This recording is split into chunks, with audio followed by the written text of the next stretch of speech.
आदाब, मैं हूं आपके साथ पूजा। ब्रेकिंग नाउ में बड़ी खबर पश्चिम बंगाल से आपको बता रहे हैं, जहां एक बार फिर से आज ईडी का बड़ा एक्शन नजर आया है। सुबह से ही ईडी की कई टीमों ने अलग अलग जगहों पर छापेमारी की है और एक बार फिर से पश्चिम बंगाल में नोटों का पहाड़ नजर आया है। सीधी तस्वीरें आपको दिखा रहे हैं, आप देख सकते हैं। बताया जा रहा है कि ये 15 करोड़ से आसपास की ये रकम है, जिसे ईडी ने एक व्यवसायी के घर से बरामद की है। दरअसल ये पूरा मामला जो है वो चाइनीज ऐप से धोखाधड़ी का मामला बताया जा रहा है। आप तस्वीरों में देख सकते हैं कि ये पूरा का पूरा कैश किस तरह से रखा गया है। दरअसल ये पूरा कैश एक घर से, वो भी बेड के नीचे से बताया जा रहा है कि मिला है। 500 और 2000 की गड्डियां आपको नजर आ रही हैं। आप तस्वीरों में देख सकते हैं कि भारी मात्रा में कैश है। इतना ज्यादा कैश था कि काउंटिंग मशीनें बुलानी पड़ी। तो एक के बाद एक करके ईडी का एक्शन नजर आया है। आज सुबह से ही लगातार छापेमारी चल रही है। इस बड़ी खबर पे मेरे साथ न्यूज रूम से जुड़े हुए हैं कैपिटल टीवी के editor in chief doctor Manish Kumar. Paschim Bangal में लगता है धन कुबेरों की कमी नहीं है, एक के बाद एक इस तरह से पैसे क्यों निकल रहे हैं? देखिए, जब जहां आम जनता गरीब हो और नेता उसको खुली छूट मिली हुई हो, तो ऐसे ही लूट होगा। क्या हो रहा है ये? ममता बनर्जी को जवाब देते बनेगा नहीं। मैं आपको बता दूं कि एक असर इसका क्या हुआ है। ममता बनर्जी ने जब वामपंथियों को चैलेंज किया था, तो उसमें ममता बनर्जी के साथ वहाँ का जो जिसको कहते कि आर्ट, लिटरेचर, ड्रामा, इस तरह से इस फील्ड से जुड़े हुए कई सारे जो भद्र लोग थे, उनका एक समर्थन मिला था।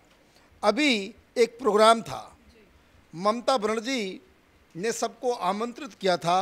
कई सारे लोग अब ममता बनर्जी के साथ दिखना नहीं चाहते, और वो इसलिए क्योंकि आप देखिए उधर स्क्रीन पे क्या नजर देखिए कि किस तरह से, मतलब मैंने आपको पहले ही बताया कि नोटों की इतनी गड्डियां वहां से नजर आ रही है कि मशीनें मंगाई गई। ये मशीन देख सकते हैं आप कि किस तरह से मशीनों को रखा गया है और लगातार नोटों की गिनती जो है वो की जा रही है।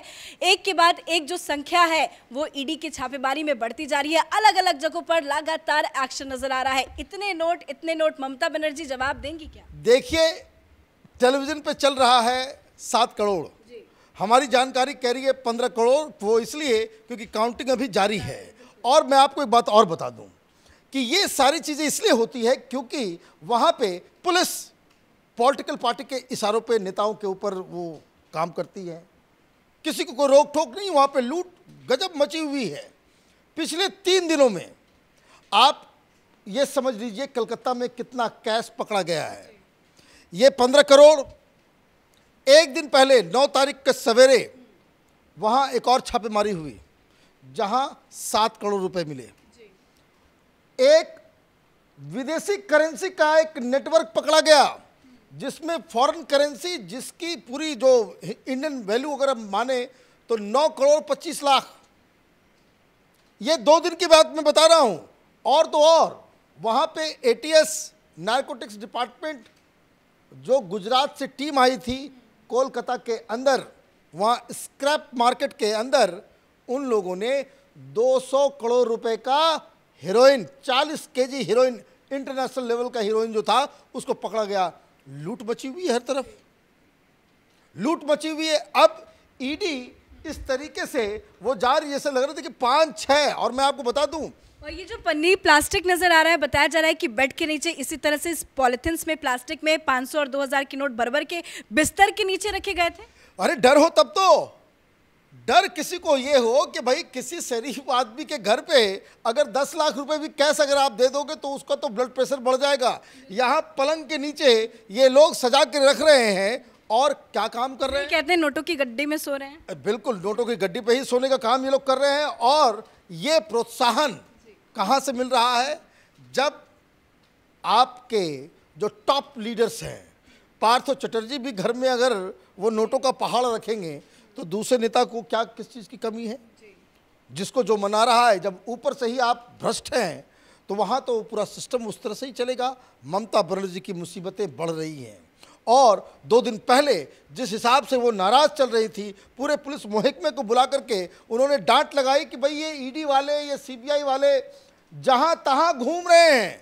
ये ममता बनर्जी के का बाकायदा बयान है कि ये ईडी वाले सीबीआई वाले जहां तहां घूम रहे हैं, आप लोगों को खोज खबर नहीं। भाई खोज खबर कैसे होगी?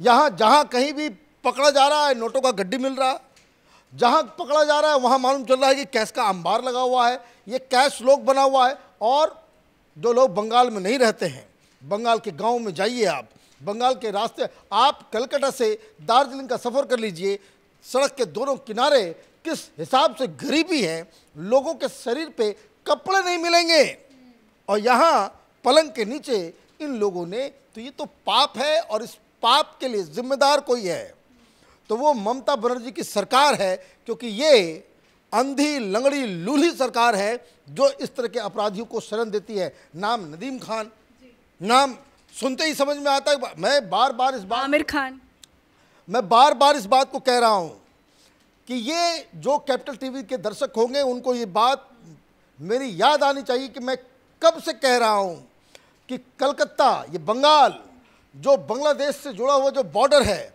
ये हर तरह के कुकर्म का अड्डा है। यहाँ चाहे वो प्रोस्टिट्यूशन का मसला हो, ड्रग्स का हो, काउंटरफीट का मसला हो, यहाँ पे मानव तस्करी का मसला हो, बच्चों की तस्करी का मसला हो, गाय की तस्करी का मसला हो, कोयले की तस्करी का मसला हो, अभी तो कोयला है, और भी कई सारे खनिज पदार्थ का जो स्मगलिंग होता है, ये सारे कुकर्म, ये सफ़ेद साड़ी और हवाई चप्पल पहनने वाले मुख्यमंत्री के नाक के नीचे हो रहा है, और किसी को कोई परवाह नहीं है, क्योंकि उनको 2024 में प्रधानमंत्री बनना है। तो ये कैसे बनेंगी ऐसे ऐसे, ये क्या? और मैं आपको बताऊं, ये जो पैसे की जो 500 रुपये की गड्डी, फिर वही थ्योरी कि 500 रुपये की गड्डी वहाँ होगी जहाँ पॉलिटिकल कनेक्शन होगा। ये पैसे जो 500 रुपये, भाई जिसको पैसा इतने इकट्ठा करना है वो 2000 की गड्डी क्यों नहीं रखेगा? 500 की गड्डी क्यों? 500 की गड्डी ये इलेक्शन में इस्तेमाल होता है, और इसीलिए ये जो तमाम जो छापेमारी हो रही है, जो लोग पकड़े जा रहे हैं, इनका कनेक्शन सत्ताधारी पार्टी और चुनावी राजनीति से मिल रहा है। बताया जा रहा है कि कोई मोबाइल गेमिंग ऐप है, उससे धोखाधड़ी का ये पूरा मामला है, जिसको लेकर ईडी का ये एक्शन नजर आया है। देखिए, दरअसल ये एक चाइनीज़ ऐप है और उसका नाम है नगेट्स, और ये नगेट्स के जरिए लोगों के फ़ोन में ये जाता था और लोगों को ये ठगता था, और ये ठगई बहुत दिनों से चल रहा है। इस ऐप के जरिए ही इसने इतना पैसा कमाया है, और इसकी शिकायत वहाँ के लोगों ने ही की थी कि भाई यहाँ पे इस तरीके से हो रहा है। ऑलरेडी इसकी शिकायत वहाँ पे प्रशासन को, लोगों को दिया गया था कि कुछ लोग इस तरह से लोगों को लूट रहे हैं, आप उस पर कार्रवाई करें। लेकिन बंगाल के लोग यही कहते हैं कि जहाँ कहीं भी आपने कंप्लेन कर दिया, जिसके नाम के पीछे खान हो, अहमद हो, वो एक विशेष समुदाय से अगर आते हैं तो पुलिस के हाथ पैर फूलने लगते हैं, वो काम नहीं करती, वो कोई सुनवाई ही नहीं होगी। ये काम ममता बनर्जी के सरकार में हो ही नहीं सकता कि अगर अपराध करने वाला मुस्लिम हो तो सरकार और एजेंसियां उसके ऊपर कार्रवाई करे प्रोएक्टिव तरीके से। जो तो ऑलरेडी बिल्कुल, जो उसको कह सकते हैं कि एकदम प्राइमा फेसी ओपन में कोई पकड़ा गया तो उसके खिलाफ कार्रवाई होती है। अदरवाइज ये जितने भी इलीगल धंधे हैं उसके ऊपर जो एक विशेष समुदाय का, इसको कह सकते हैं, कॉपीराइट हो चुका है वहाँ पे, और पुलिस प्रशासन वहाँ पे कोई एक्शन नहीं लेती। और इस वजह से ये जो पकड़ धक्कर जो ईडी और सीबीआई के द्वारा हो रहा है, तो ये क्लींजिंग प्रोसेस है। मैं बार बार कह रहा हूँ कि ये ईडी की कार्रवाई देश के अलग अलग कोने में ये चल रही है। 2 दिन पहले 175 जगहों पे एक साथ बाकायदा छापेमारी हुई। क्या पकड़ा गया?